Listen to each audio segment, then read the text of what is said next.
Så er det nok lidt at se. Du er live. Jeg er live. Skal vi tættere på, eller hvad?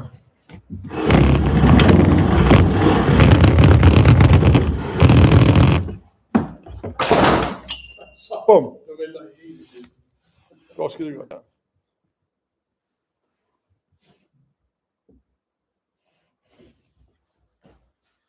Vi... Man kan også se, at der ikke er noget under bordet. Det er også klasse. Ja, lige præcis.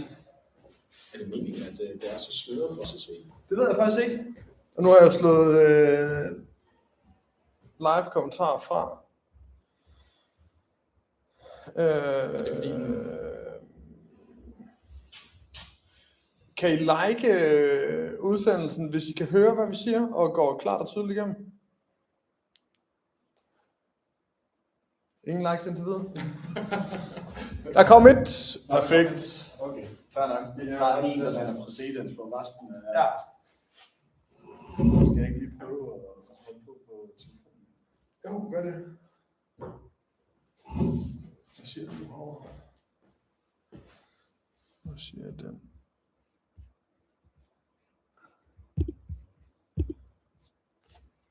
Sådan der.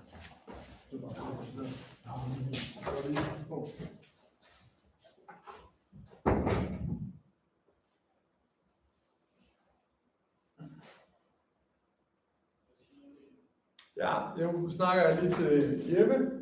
Kan man høre, hvad jeg siger? Klart og tydeligt, det er perfekt.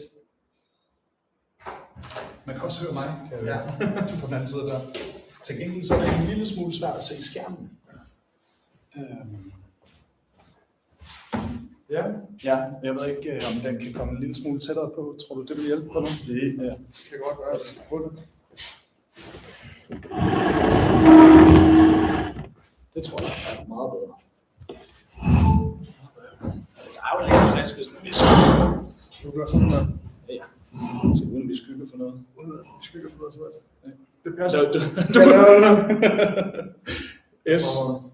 Jamen, klokken er 17:17, så spørgsmålet var, om ikke det var ved at være tid til at gå i gang. Tænker jeg. Ja. Jamen, så vil jeg starte med at sige hjertelig velkommen til dem, der nu engang kigger med. Lige nu har vi ikke en stor fornemmelse af, hvor mange det er, men kan da se tallet op i hjørnet, at det er stødt stigende, så må ikke der nok skal komme nogen. Om ikke andet, så har man mulighed for at se det bagefter. Jeg hedder Jeppe Thøgersen, og udover at være repræsentant for efterskole idrætsudvalget, så er jeg også til daglig håndboldlærer på Gundsleholm Idræts Efterskole, som er en del af Region Sjælland Syd. Vil du sige noget om det? Ja, jeg hedder Mikkel Fein og er håndboldlærer nede på Strib Idræts Efterskole, og har fået lov til at arrangere i år, og er i gang med det. Der er stadigvæk lidt arbejde nu, men vi glæder os helt vildt til at se de 15 andre skoler for hvert køn nede ved os her om et par uger. Ja, 3 uger tid. Ja. Ja, sådan noget lignende. Ja, og vi sidder på BGI-akademiet, hvor at der har været afviklet playoff i dag.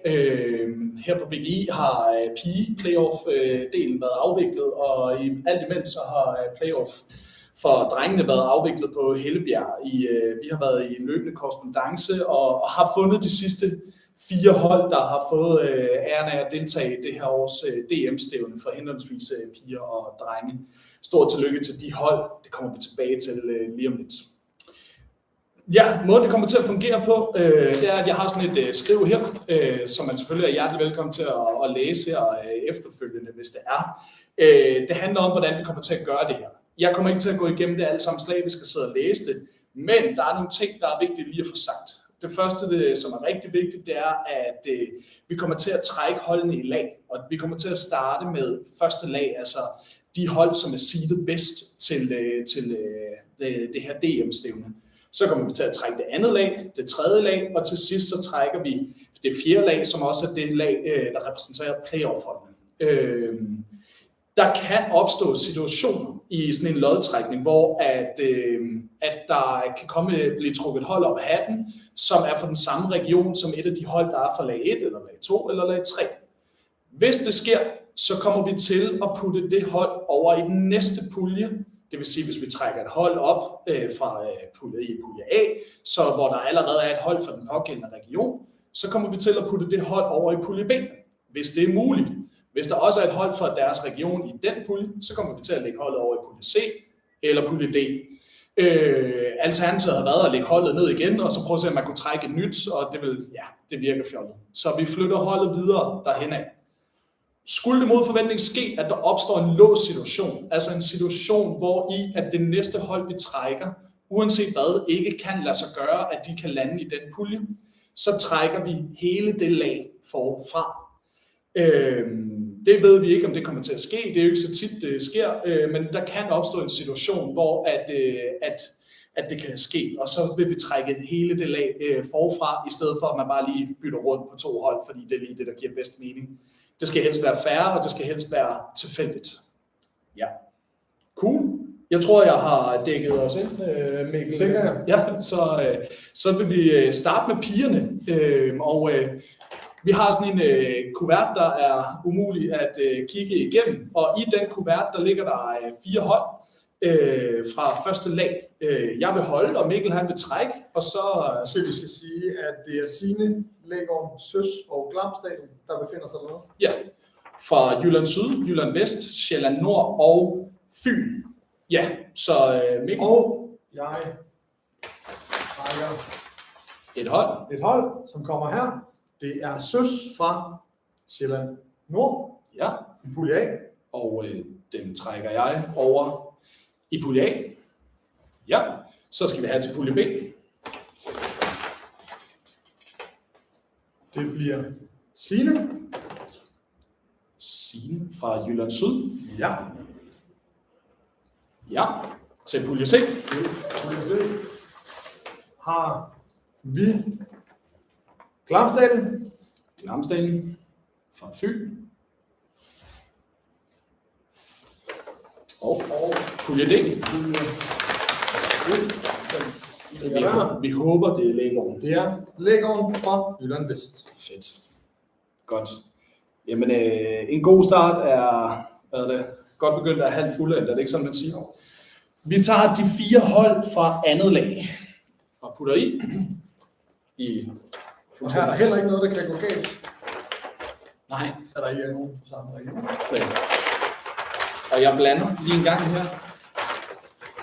Yes. Og der er ikke noget, der kan gå galt. Nej, vi skal måske lige sige, at det er Vejle fra Sydøst, Stidsholt fra Jylland Nord og Hellebjerg fra Jylland Sydøst og Hal Ege fra Jylland Øst.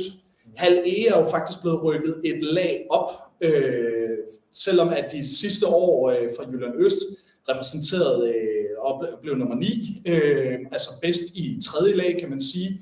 Så havde Jylland Nord sidste år 2 hold i top 8, men da Jylland Nord kun har en direkte plads og en playoff-plads, så falder de ud, og så er det det næste hold, der rykker op i det lag. Så Halle er rykket et lag op på bekostning af et hold for Jylland Nord.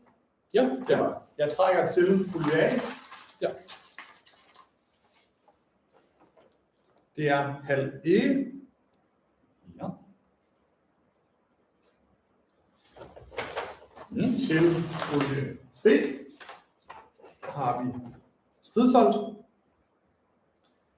Ja. Sammen med Signe. Ja. Til pulje C har vi Vejle. Ja. Og til pulje D har vi Hellebjerg. Fedt. Så passede den region også. Cool. Vi springer til det næste lag, 3. seedningslag. Her. Der er det Gunsløholm fra Sjælland Syd, det er Lyng's fra Jylland Vest, det er Vojens fra Jylland Syd, og så er det Strig som arrangør, der automatisk bliver placeret i 3. lag fra Fyn. Og der er ikke så mange benspænd nu. Der er en lille smule i forhold til vest og i forhold til syd. Ja, vi prøver Fyn. Ja, vi ser om ikke det går. Til pulje A har vi Vojens. Ja. Til pulje B har vi Lynx. Det passer sådan set også meget godt. Til pulje C har vi Gundsøholm. Ja. Og til pulje D har vi Strib. Så passer pengene også til. Altså indtil videre er det jo gået gnidningsfrit. Ja, det kan godt være, at jeg jinxer den lidt her. Fordi der er trods alt et par ting, der kan gå galt. Men vi prøver at se, om tilfældighederne kan guide os i mål her. Det er Ore, Dejbjerglund, Vivild og BGI, der er at trække imellem. Jeg trækker BGI. De kan godt lande i pulje A. Til pulje B har vi Ore. Ja.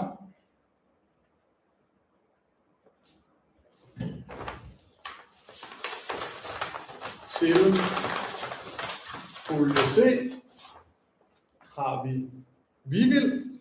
Ja, og Vivild kan egentlig godt være i pulje C, men problemet er, at Dejbjerglund kan ikke være i pulje D. Så vi bliver nødt til, fordi der ligger Lægården allerede fra Jylland Vest, så vi bliver vel nødt til at lægge Vivild over i pulje D, fordi vi ved, at det næste hold, der kommer op, vil være Dejbjerglund, hvis vi har lagt det rigtigt. Og det havde Det er vi. rigtigt. Dejbjerglund, måske svært at se. Ja. Og så dobbelttjekker vi lige en gang med, om der er nogen hold fra samme region i, det kan være, hvis vi Farvekoden. i farvekoden her. Om Det er der ikke. det ser rigtig nok ud. Gør det ikke? Det gør det. Det er fedt. Jamen, så har vi pigernes puljer til DM, og bare lige for en god ordens skyld, så vil jeg bare lige læse op, at pulje A er fra, det er Søs, det er Halle, det er Vojens, og det er BGI. Pulje B er Signe, det er Stidsholt, Lynx og Ore. Pulje C er Glamsdalen, Vejle, Gunsløholm og Dejbjerglund. Fra pulje D, der har vi Lægården, Hellebjerg, Strib og Vivild. Ja, fedt. Jamen, vi går til drengene. Og her, der kan jeg se, at jeg ikke har nået at slette det sidste playoff her, men vi har dem her. I første lag har vi Vejle, Skyrum, Isi og Silkeborg fra henholdsvis Jylland Sydøst, Jylland Nord, Jylland Vest og Jylland Øst. Har du lagt de første hold ned i allerede? Det er klasse. Så blander jeg lige en gang her, så ikke vi skal anklage Mikkel, han har lagt en speciel rækkefølge. Ja, og prøv lige. Værsgo. Trækker til pulje A. Ja. Silkeborg.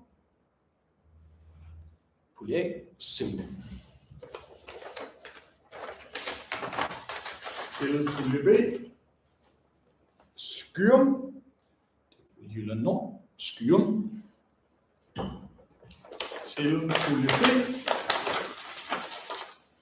Trækker vi Vejle. Vejle. Fra Jylland Sydøst. Og til pulje D. Ikast, Isi. Sådan. 4 hold fordelt. Vi skal have 4 nye ned i konvolutten. Og jeg blander en gang. Således. Værsgo, Mikkel. I pulje A er Ore. Ja.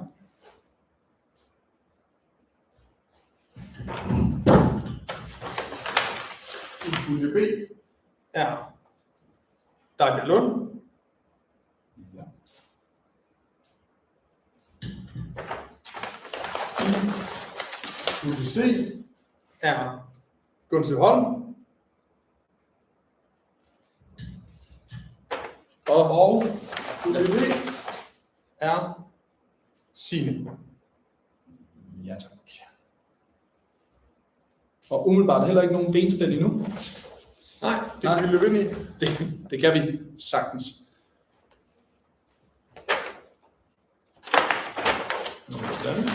Jeg blander lige en gang. Yes, værsgo. Til pulje A. Pulje A har vi Hellebjerg. Og det kan godt lade sig give sig. Ja. Til pulje B har vi Søs. Ja. De er også dejligt nemmere at placere. Der er heller ikke begrænsning på det sidste. Nej. I pulje C har vi Strib. Arrangørerne. I pulje B har vi halv E. Således, alt er godt indtil videre. Så skal vi have de sidste 4 hold, de 4 playoff-hold her fra dagens playoff-stævne. Det er Engstrup, det er Brøruphus, det er Lægården og det er His. Ja, Til pulje A trækker jeg His.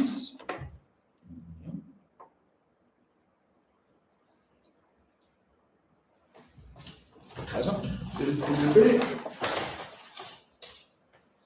trækker jeg Engstrup. De kan ikke lade sig gøre, at Engstrup kommer i pulje B, da Skyrum allerede er der. Derfor bliver de flyttet i pulje C. Ja. Så skal vi have trukket et nyt hold til pulje B. Der løber vi i problemer, fordi der er Jylland Vest i både pulje B og pulje D. Ja. Så derfor bliver vi nødt til at trække det Ja. her om. Ja, vi bliver nødt til at trække playoff om, fordi vi kan ikke placere Lægården i hverken pulje B eller i pulje D.